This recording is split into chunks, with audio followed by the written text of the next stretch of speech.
27번째 생일 케이크의 촛불이 꺼진 후 김민주는 자신이 정말로 살아있는지에 대해 처음으로 의문을 품었다.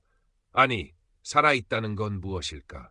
숨을 쉬고 심장이 뛰고 매일 아침 알람 소리에 눈을 떠 넥타이를 메고 지옥철에 몸을 싣는 것. 그것이 삶의 전부라면 그의 삶은 이미 오래전에 방전된 배터리처럼 희미한 빛조차 내지 못하고 있었다. 32의 민준에게 세상은 온통 회색이었다. 강남의 마천루도, 밤늦게까지 불이 꺼지지 않는 사무실의 형광등도, 심지어 가끔 마주치는 사람들의 얼굴조차도 채도 낮은 필터를 씌운 듯 생기가 없었다. 넥스트 크리에이티브의 최연소 팀장, 명문대 졸업, 대기업 입사, 그리고 초고속 승진. 그의 이력서는 한 줄의 흠집도 없이 완벽했지만 정작 그의 내면은 아무렇게나 구겨 던져진 종이처럼 너덜너덜했다. 책상 위를 장식한 각종 광고제 트로피들은 먼지만큼이나 가볍게 느껴졌다. 밤 11시가 넘은 시각, 텅 빈 사무실에 홀로 남아 모니터의 푸른빛을 응시하던 민주는 문득 유리창에 비친 자신의 모습을 보았다. 창백한 얼굴, 깊게 팬 다크서클, 초점 없는 눈동자. 저것이 과연 자신이 그토록 원했던 성공한 남자의 모습일까? 다들 이렇게 사는 걸까? 아니면 나만 이렇게 텅 빈 걸까? 나지막한 독백은 싸늘한 밤 공기에 힘없이 흩어졌다.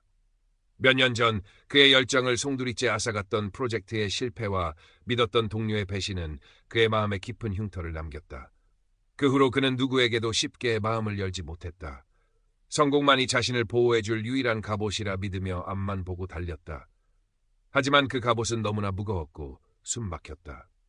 퇴근길 한강 다리를 건너던 그의 차 안에서는 우연히 잊고 지냈던 노래가 흘러나왔다.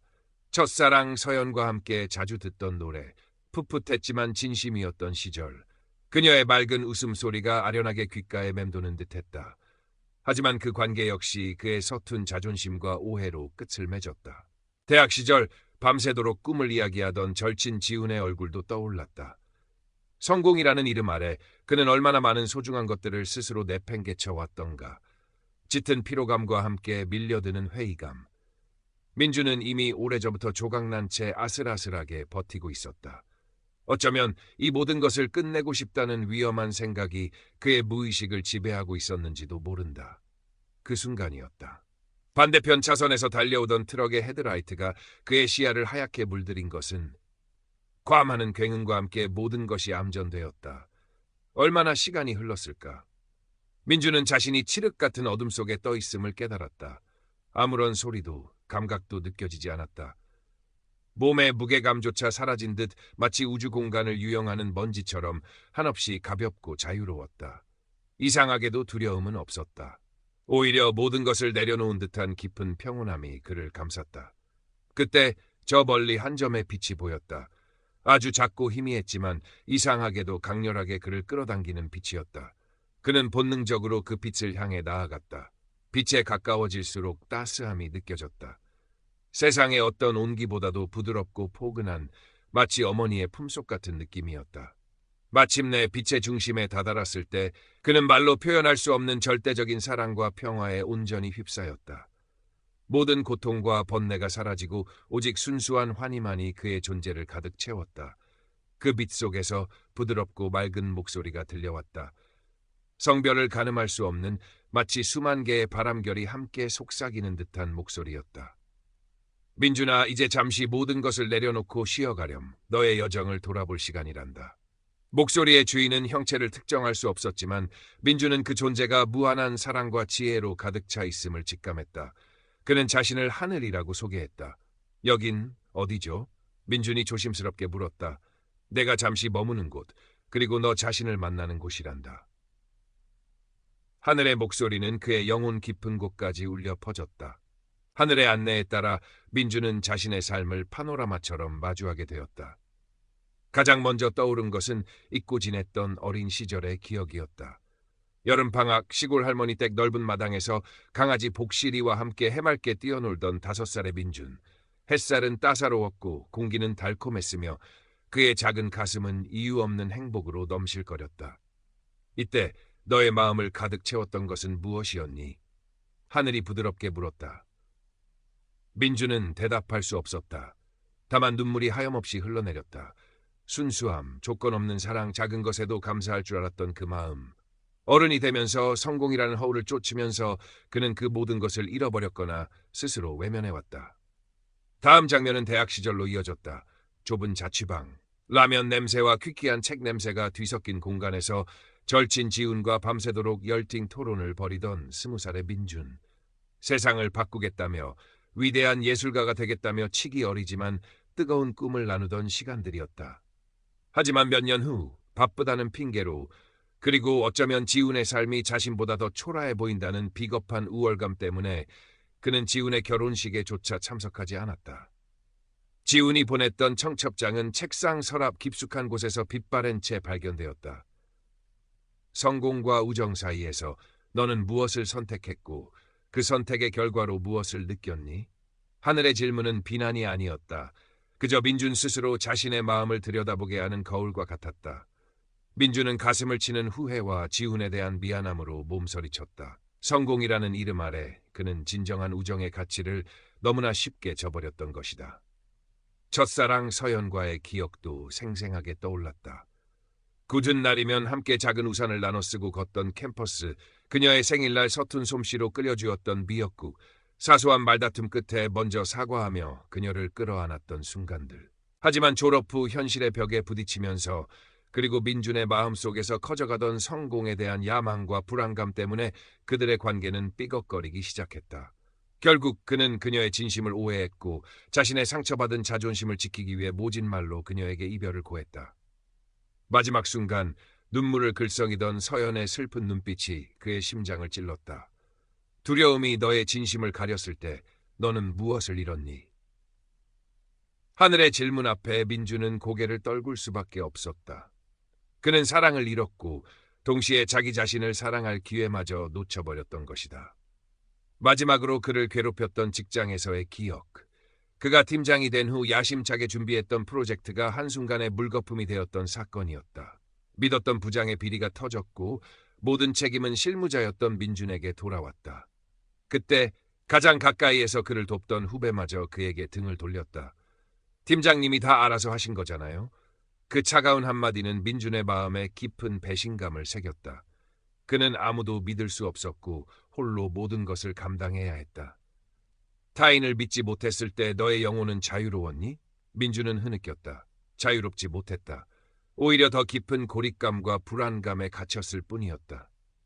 그는 성공이라는 성을 쌓아 올렸지만 그 성 안에는 결국 자기 자신만이 외롭게 갇혀 있었다.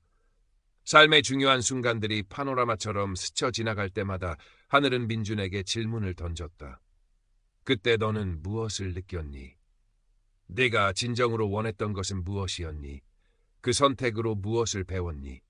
하늘은 결코 정답을 알려주거나 그를 심판하지 않았다.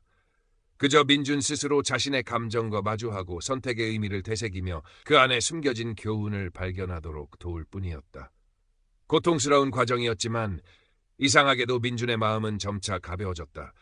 자신을 짓누르던 분노, 후회, 두려움, 슬픔의 감정들이 눈 녹듯 사라지고 그 자리에는 따뜻한 이해와 연민이 차올랐다. 그는 비로소 깨달았다. 삶이란 성공과 실패, 옳고 그름의 이분법으로 재단될 수 있는 것이 아니라는 것을.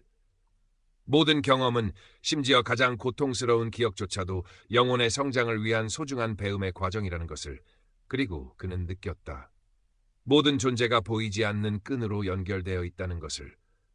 서연의 슬픔이 그의 슬픔이었고 지훈의 실망이 그의 실망이었으며 그가 상처 준 사람들의 아픔 또한 결국 자신에게로 돌아온다는 것을. 그는 우주 전체가 거대한 사랑의 에너지로 진동하고 있음을 체험적으로 깨달았다. 경쟁과 소유, 분리와 대립이 아닌 나눔과 공감, 사랑과 용서만이 진정한 행복과 평화로 이르는 길이라는 것을. 죽음에 대한 막연한 두려움도 사라졌다. 이것이 끝이 아니라면? 육체의 소멸이 영혼의 종말을 의미하는 것이 아니라면?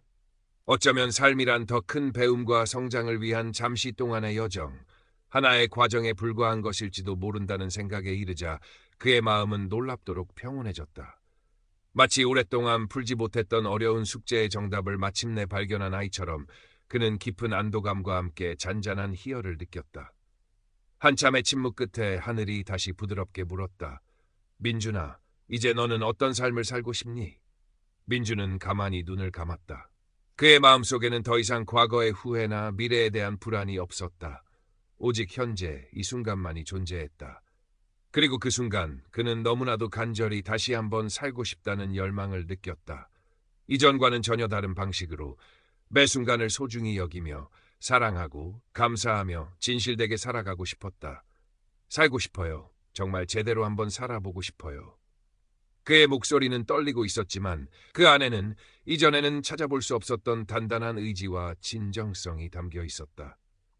민준의 간절한 외침에 하늘은 온화한 빛으로 화답하는 듯했다. 그의 존재 전체가 민준을 부드럽게 감싸 안는 것 같았다. 내 안의 빛을 믿으렴, 민준아. 그리고 그 빛을 따라 살아가거라. 네가 이곳에서 느꼈던 사랑과 평화를 기억하렴. 그것이 너의 길이 될 것이다.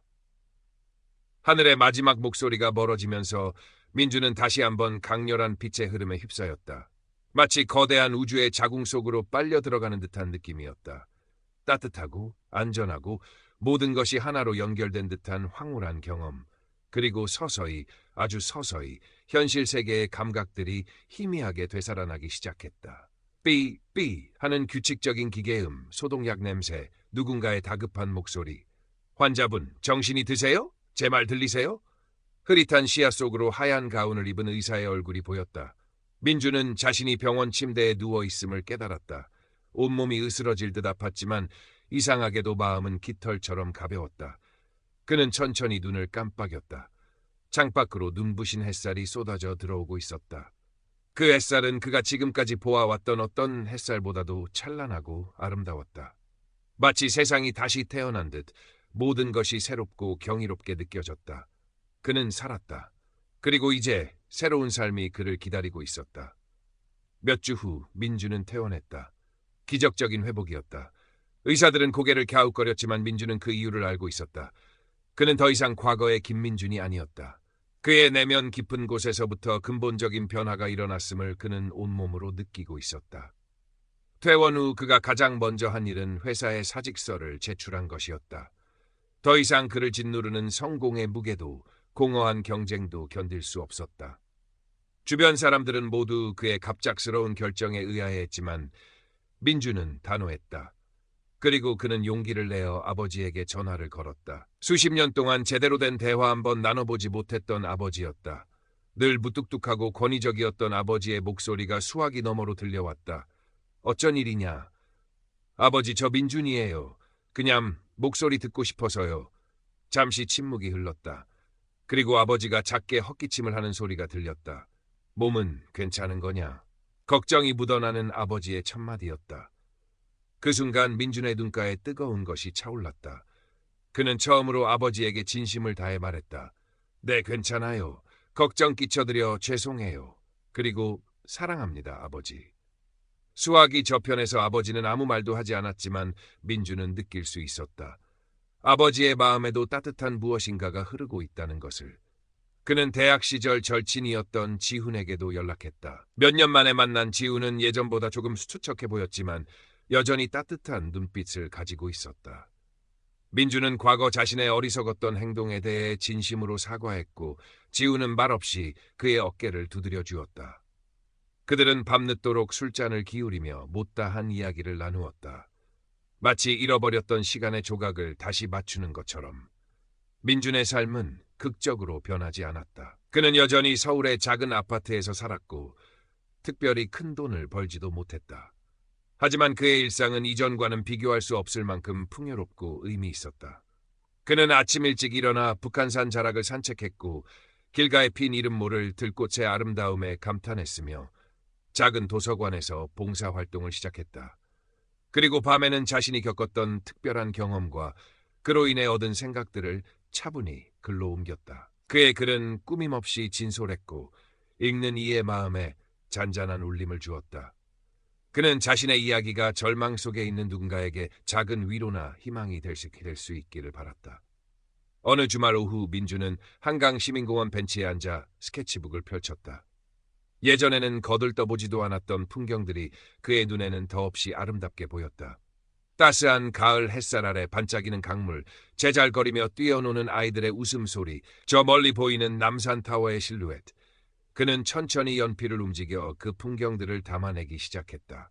그의 얼굴에는 잔잔하고 평화로운 미소가 떠올랐다. 그는 더 이상 회색 도시의 그림자가 아니었다. 그는 자신의 삶이라는 아름다운 그림을 그려나가는 한 명의 예술가였다. 그의 여정은 이제 막 시작되었고 그 길 위에는 수많은 배움과 사랑 그리고 눈부신 햇살이 가득할 것이라는 예감이 들었다. 삶은 그 자체로 이미 충분히 경이로운 선물이었다.